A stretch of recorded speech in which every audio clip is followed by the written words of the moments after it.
Hello, sports fan, from one sports fan for another. How are we doing today? It's episode 4 of 933 Sports. It's a little bit of a shorter episode today. Just kind of wanted to get something out before the weekend. It's all baseball, so if you're a baseball fan, you're in the right place. Just going to do about 25 minutes on that, and no point beating around the bush. Let's get right to it. So, baseball season is well underway. We're getting into early mid-May now, and yeah, things are swinging. We're about 35 to 40 games in, most teams, and so, something I always say this time of year, because we see it every year, it's a long season, and the big story throughout the first couple weeks of the season has been how surprisingly good the NL Central has been. Every single team in the NL Central is above 500 as of today. It's May 8th. They're all above 500. And at least for 3 of those teams, you look at the Cardinals, you look at the Pirates and the Reds, it's a surprise. I don't think anybody expected them to be in the position that they are. But what I'll say is this, we see this every year. Teams starting out super hot out of the gate, do super well early, winning games. Everybody's like, oh, they look so good. But even everybody kind of knows, oh, do we really expect this team to still be hanging around even once we get to the divisional series? Much less championship series, World Series. Not really. And the reason for that is what a lot of these teams, specifically the 3 I just mentioned, have in common. It's a bunch of young guys. They're kind of, all 3 teams are in a rebuilding phase, and they have a bunch of young guys that they're trotting out there this year. They're like, let's just see what we got. And, I'll speak to the Cardinals the most because that's my team, so I can talk about them more. That's really what we were going out there with. Now we've gotten lucky. Jordan Walker looks incredible. I said this recently on a podcast. He is finally becoming what we thought he was going to be a year or 2 ago. Thank goodness. Because, for a while there, it was looking like he was a potential bust. But, he's slugging with the best of them. He's topping league numbers and counting stats. He's looking great. And then, you've got Burleson still adding solid. He was projected as our best hitter going into the year, which is kind of sad when you think about it, but he's still been playing pretty well, and he's been helping support the other guys around him. Mason Wynn, especially defensively, defensive unit that we need, still doing well, still hitting well. And then the man, the myth, the legend, J.J. Weatherholt, rookie, and yeah, he's pretty good, and we have him, especially for a rookie, and we have him under contract for the next 6 years, which is fantastic. And, if you're a Cardinals fan, especially right now, this is a win. Second in the division as of today. We're 3.5 games back on the Cubs for the division lead. We are way, way ahead of where we thought we were going to be. And the same is probably true for the Pirates or the Reds. They have... the Pirates have Skeens, but he's a pitcher. He only pitches every 5 days. The Reds have De La Cruz, but, they got some young guys around him. It's just kind of all in flux for these teams, but they're all kind of overperforming a little bit relative to where we thought they were going to be. What I will say is this. I would be very surprised if any of these 3 teams make the playoffs. Truly. The only one I could see it, and maybe I'm just biased and it's wishful thinking, but the only one that I think might be St. Louis. But even then, if I'm being objective, I still don't see them making the playoffs. Because what I think is going on is, we see this every year. Teams get out to hot starts, and then, like I just said, we don't see them come October. And so what ends up happening is, it's often this situation as well. Teams with young guys. They come out of the gate, they're hungry, they get a hot start, they get the jump on it, but you don't get rewarded for playing your best baseball in May. Like, then they get gassed, they start playing worse, and then, you get to July and August, they're slumping, the team's batting terribly, pitchers are giving up nukes left and right, and you start losing 8 of 10 here, and 7 of 9 here. You start piling up some of those losses, and then all of a sudden you look up, it's the end of September, and it's shoot, where did our 90 losses come from? Or even 85. You start to get into that territory, and even if you do make the postseason, you've had such a slump going in that you're often an easy out, and very rarely do we see those teams go past the divisional series, especially because once you hit the postseason, you're not just getting to beat up on the bad teams, you actually have to play the stacked rosters that are built for the postseason. And you see that some of these stacked rosters, they're still having good seasons, the Dodgers, obviously. They're still having good seasons, and it's easy to crap on them because we don't like them because they just spend money. But they're still doing fine enough, and I don't think anybody's worried about them, at least not yet. And so, we saw this, I think it was 2 or 3 years ago, the Rays started the season 13-0. They tied the record for the longest win streak to start a season. And if I remember correctly, they either missed the playoffs entirely that year or they were out in the wild card. But if I remember correctly, I think they missed the playoffs. And that's the case in point. You get off to these hot starts, you don't want to be playing your best baseball right now. And as far as I can tell, most of these NL Central teams kind of are. Now, you look at and this pains me to say, you look at the Cubs, you look at their experience, there's more experience on that roster than there is on the other 4 in that division. And so they're leading the division. I will admit, I could see, I would be surprised if they don't win the division. As much as it pains me to say it, I would be surprised if they don't. Because, I think they have the most just straight up talent. You look at PCA, you look at their pitching, they have the most straight up talent of anybody in that division, and they also have the most experience. And so win-win. I think these younger teams just start hot. They come out hungry, but then they get very tired very quickly, and they're not yet ready for an 162 game season. Because you look at Weatherholt is a rookie for the Cardinals. You come from college, you even come from double AAA ball, You play a significant amount of games, but there's a big jump to 162. That's a lot. And yeah, of course, you're getting your rest days. You're not playing all 162. Ripken's streak is never getting broken. Let's be honest about that. But you're still having to day in, day out. You're taking BP 6-7 days a week.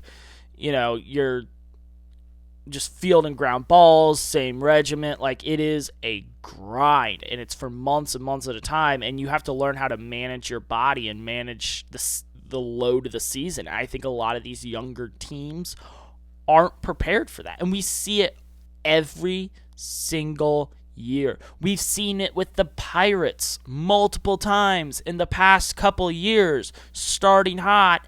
And everybody's like, oh, look at that. They're in first place. Literally in early May, we're like, oh, look, they're in first place in the division. And then to nobody's surprise, we get to the end of September and they're in dead last. And this is why it's kind of hard to talk about baseball, especially this early in the year, because it's all in flux. Especially with these young teams, too. They're figuring out rotations. They're figuring out pitching staffs.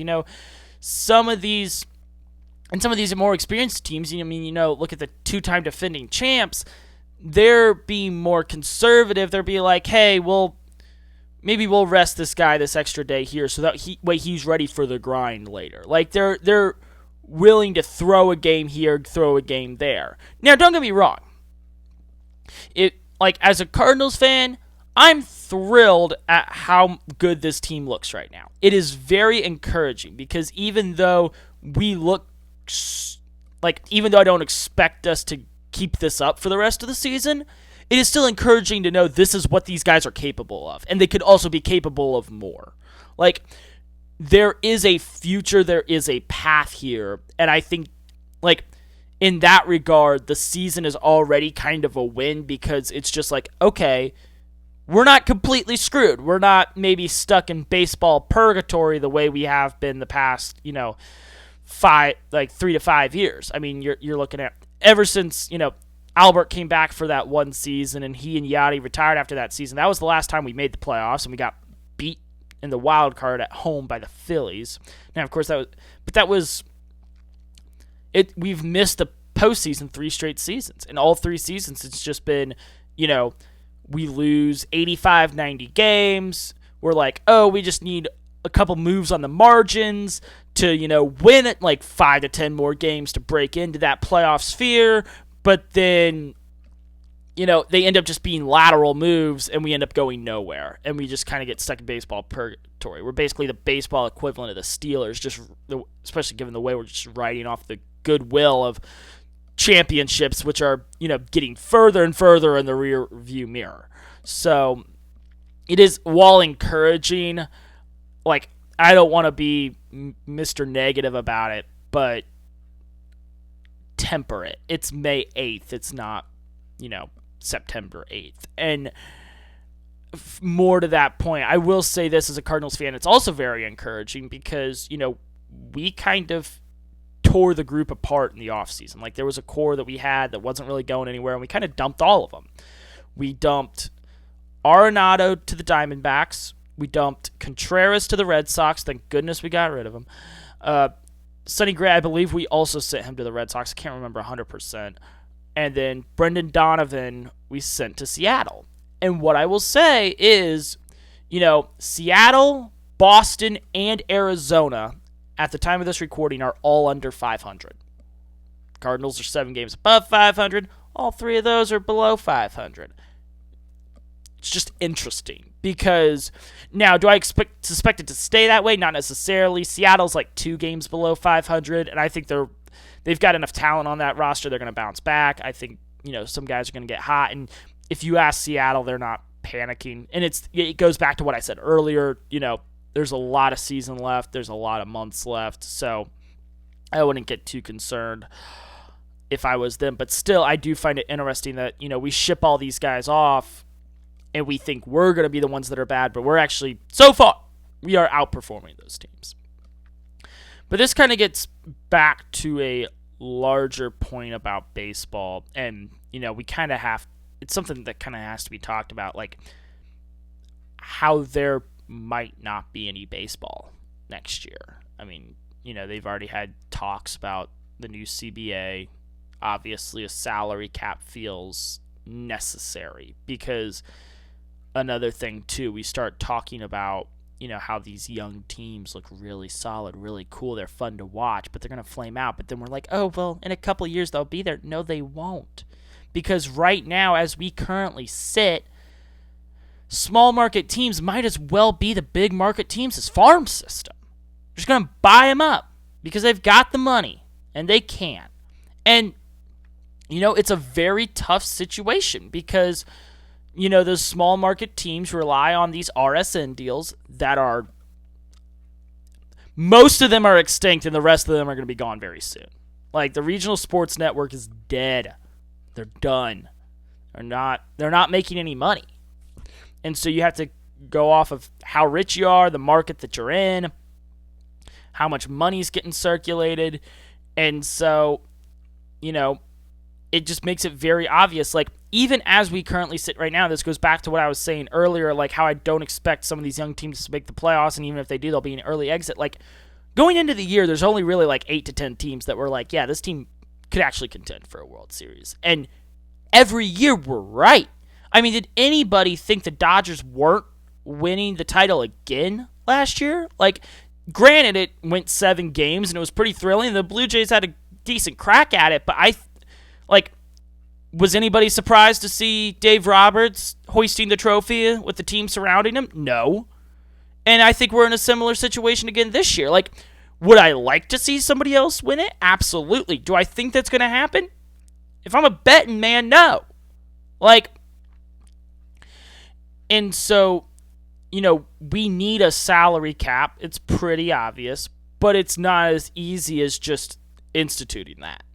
Because, if there's a salary cap, yeah, teams like LA, the New York teams, I know possibly even the Cubs because they've spent a lot of money recently. There's going to be a lot of teams that are over the salary cap. And obviously the players aren't just going to sacrifice money. I don't blame them.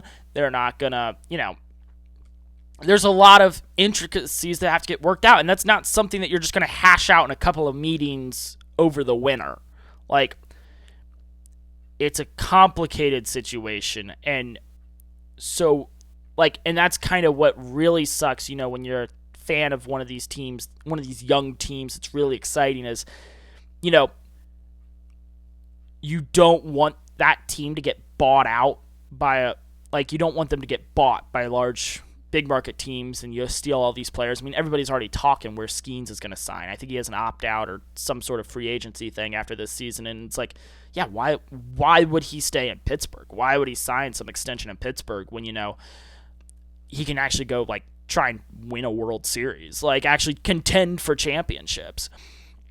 And, so either that ends up happening or, say we establish a salary cap. Well, that means no baseball next year.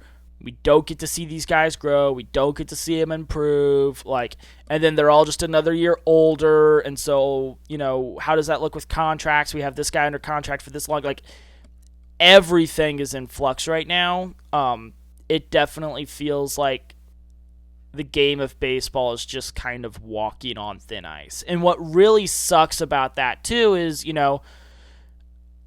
the game has had a resurgence the past few years. Ratings are way up. More people are watching than they have in a very long time.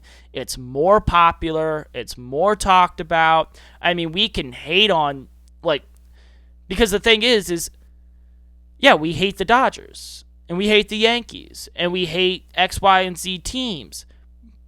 But they don't care if we're hate. Rob Manfred does not care if we're hate watching as long as we're watching. And that's what people are doing. And that's why they get the ratings and that's why they get the numbers. So they wouldn't change a thing. And because +2, it's yeah, Shohei Ohtani and Aaron Judge and all these guys, your best players are playing in the biggest games. Mike Trout's having a big resurgence this year. He's hitting bombs like crazy for the first time in forever, and the Angels are still below 500, 7 games below 500. Welcome to the past 12 years. Welcome to why, baseball kind of dipped for a while, because guess what? The best player was not even contending for the playoffs, much less a championship. So when you talk about the potential of a lockout, it's they finally fixed so many of the issues that were holding them back and allowed them to get the television ratings that they needed. And now, are we even going to be playing baseball next year? And it's unfortunate. It sucks. Yeah, I mean, it's just straight up unfortunate. Something else I wanted to talk about with baseball is, dynasty talk in that same vein is because, we kind of had the Astros dynasty for a while there because, say what you want about 2017. I mean, I don't count anything from the 2020 season, so I won't count that, but they made, 6 straight ALCSs. They won, they won 4 of them, won 2 of the 4 World Series. You had that great dynasty, and then we kind of had the gap year where the Rangers won, and then we've just kind of transitioned. The Dodgers have gone back-to-back, and they look to be a juggernaut for years to come. And you look back before that, you had a couple of weird years. You had the Cubs, Indians, Cubs win, and then you had, the Royals made back-to-back World Series before that. The Giants and the Cardinals were just, trading pennants for a couple of years there in the early 2010s. we're seeing it in baseball. We've always seen it in baseball. Like, these dynasties are these mini dynasties, and now they're becoming so much more of these big markets, these big name, big market teams. It's only really started recently in that regard. But what I will say is, and this is another reason why I don't think the league minds that, there's only 8 to 10 teams that can really win every year. Because guess what? People don't like parity. They just don't. The NBA has had a different team win the title each of the last 7 years. And the ratings are dropping. Now, this year they're actually back up. And, and part of that is because guess what? The Thunder have a chance to go back to back. They're the odds-on favorite to win the title. And that's why the ratings are back up. But the ratings were dropping because, who knows who's going to be playing? Who knows who's going to be winning? And even the 2010s, when baseball's ratings were dropping, it's like there was a little more parity. There was a little bit different. Like, football, when did it explode? Because the Patriots were kicking everybody's butt. And it exploded even more so the past several years when the Chiefs started doing the same thing. We like dynasties. We like consistency. We like greatness. And so, when you talk about that, it's like,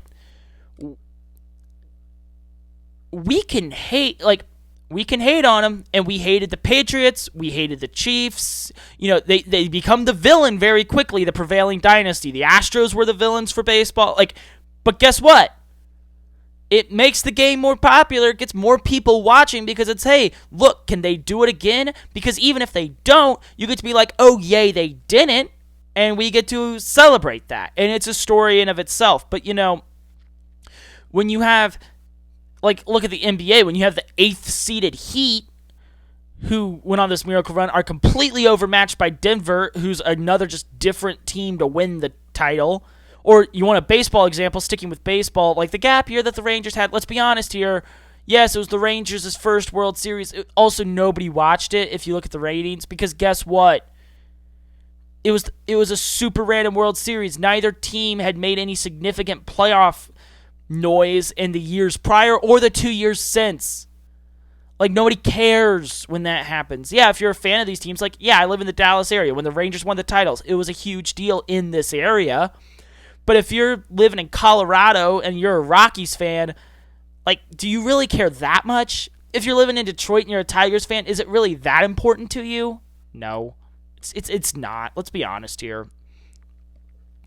But but when you have dynasties, when you lose the parity, it becomes a talking point. It becomes a story where everybody cares, because then you can have stars come out of that. Because, you look at the Dodgers, they have Ohtani, they have Freddie Freeman, they have Mookie Betts. You go to football, the Chiefs of the dynasty, you're talking about Mahomes, Kelsey, Andy Reid. You're going down the list of people to talk about. And it becomes a bigger story, becomes a bigger talking point. You get more eyes on it, and it's just easier. You don't have to play this guessing game of who do we put in prime time. It's no, here's our little batch of teams that we throw in prime time. We can have them play an X, Y, or Z team to highlight other guys, but they are our baseline. They are our anchor of what the league's supposed to be. And so, it's baseball's just in a weird spot. I kind of got off on a tangent more than I initially intended to, but Rob Manfred finally fixed a lot of the problems that had been plaguing Major League Baseball for a while. And then it might all, they might not even reap the full fruit of it, because there might not even be any baseball next year. And of course it goes farther than just the dynasty talk. It also is, the pitch clock was extremely helpful. Baseball purists may not like it, but it speeds up the game. It makes it easier to consume. They took a page out of football's book, and they're like, what makes the best television product? And that's what they did. And it's worked. Ratings are up, and it's worked. I still don't like the banning the shift. I think it rewards bad hitting, but that's a different conversation for a different day. But outside of that, it like I said, it's difficult to talk baseball this time of year because everything's still very much in flux. Um, but it's springtime. Hope springs eternal in the spring, and so here we are. But summer it gets hot and heavy, and that's where we separate the men from the boys. So we'll see on that one. So it's kind of a shorter episode today. I didn't want to blow it up with a ton of different topics because if I tacked on other stuff, I'd be here for an hour. And I figured just keep this one short and sweet, talk some baseball, and then kind of resume some other talk later. Appreciate everybody listening, and have a great day. It's Friday. Have a great weekend. Enjoy. I'll see y'all next time.